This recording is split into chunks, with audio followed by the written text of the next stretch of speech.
ನಮಸ್ಕಾರ ಸ್ನೇಹಿತರೆ, ಯೇಸುವಿ ಪ್ರಪಂಚಕ್ಕೆ ಸ್ವಾಗತ. ನಾನು ಸುಮಾ. ನಾನು ಚೆನ್ನಾಗಿದ್ದೀನಿ. ನೀವೆಲ್ಲ ಹೇಗಿದ್ದೀರಾ? ನೀವು ಚೆನ್ನಾಗಿದ್ದೀರಾ ಅಂದ್ಕೊಂಡಿದ್ದೀರಿ. ನಾನಿವತ್ತು ನಿಮಗೆ ಕ್ಯಾಬೇಜ್ ದೋಸೆ ಮಾಡೋದನ್ನು ಹೇಳ್ಕೊಡ್ತೀನಿ. ಇದು ತುಂಬ ಈಸಿ ಮಾಡಲಿಕ್ಕೆ. ಒಂದು ಲೋಟ ಆಗಷ್ಟು ಅಕ್ಕಿನ ನೆನೆಸಿಡಬೇಕು ಒಂದು 4 ಗಂಟೆ. ಹಾಗೆ ಈ 1-2 ಬೌಲ್ ಆಗಷ್ಟು ಎಲೆಕೋಸನ್ನು ತುರಿದಿಟ್ಕೊಳ್ಬೇಕು. ಈ ರೀತಿ ಚೆನ್ನಾಗಿ ತುರಿದಿಟ್ಕೊಳ್ಬೇಕು. ಆಮೇಲೆ ಅದಕ್ಕೆ 1/4 ಕಪ್ ಆಗಷ್ಟು ತೆಂಗಿನಕಾಯಿ. ಆಮೇಲೆ ಇಲ್ಲಿ ಮಸಾಲೆಗಳೆಲ್ಲ ಬೇಕದಕ್ಕೆ.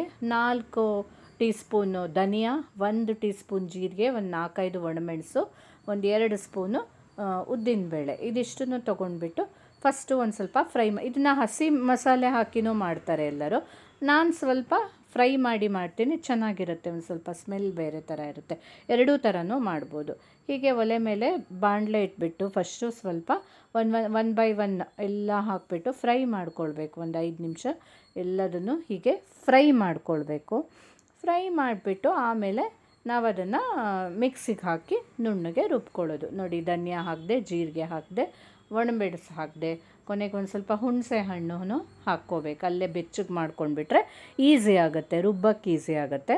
ಆಮೇಲೆ ಇದು ಮಿಕ್ಸಿ ಜಾರಿಗೆ ಕಾಯಿ, ಅಕ್ಕಿ, ಆಮೇಲೆ ನಾವೇನೇನು ಫ್ರೈ ಮಾಡಿಟ್ಕೊಂಡ್ವೋ ಅದನ್ನೆಲ್ಲ ಹಾಕಿಬಿಟ್ಟು ಹಾಗೆ ಒಂದು ಸ್ವಲ್ಪ ಉಪ್ಪು ಮತ್ತು 1 ಸ್ಪೂನು ಉಪ್ಪು, 1 ಸ್ಪೂನ್ ಬೆಲ್ಲ ಅಷ್ಟನ್ನು ಹಾಕ್ಕೊಂಡ್ಬಿಟ್ರೆ ನೋಡಿ, ನಾವೆಲ್ಲ ಹಾಕ್ದಂಗೆ ಆಯಿತು. ಉಪ್ಪು, ಖಾರ, ಹುಳಿ, ಸಿಹಿಗೆ ಬ್ಯಾಲೆನ್ಸ್ ಮಾಡಲಿಕ್ಕೆ ಎಲ್ಲ ಹಾಕಿ ಈ ರೀತಿ ನುಣ್ಣಗೆ ಪೇಸ್ಟ್ ಮಾಡಿಟ್ಕೊಂಡು ಬಿಡಬೇಕು.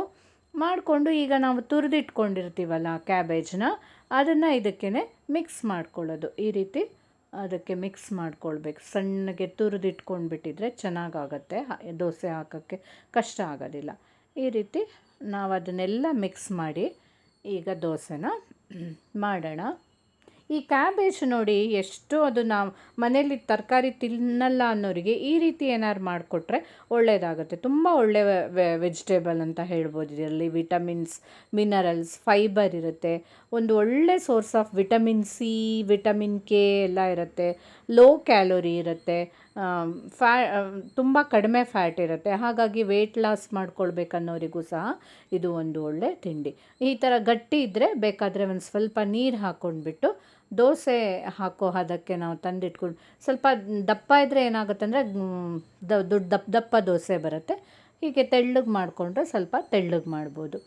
ಒಲೆ ಮೇಲೆ ಈ ಥರ ಹಂಚಿಟ್ಟು, ನಾನು ಈ ಜುಂಗಲ್ಲೇ ಜಾಸ್ತಿ ಯೂಸ್ ಮಾಡ್ತೀನಿ. ಯಾಕೆ ಅಂತಂದರೆ ಈ ಬ್ರಷ್ ಸಿಗುತ್ತೆ, ಬಟ್ ಅದೆಲ್ಲ ಪ್ಲಾಸ್ಟಿಕ್ಕಿಂದ ಯೂಸ್ ಆಗಿರೋದ್ರಿಂದ ಬಿಸಿಗೆ ಪ್ಲಾಸ್ಟಿಕ್ ಏನಂದ್ರೂ ಒಳ್ಳೆಯದಲ್ಲ ಅಂತ ಹೇಳಿ ಹಳೆ ನಮ್ಮಮ್ಮ ಅತ್ತೆ ಎಲ್ಲ ಯೂಸ್ ಮಾಡ್ತಾಯಿರೋ ಜುಂಗೆನೇ ಯೂಸ್ ಮಾಡೋದು ನಾನು ಯೂಶ್ವಲಿ.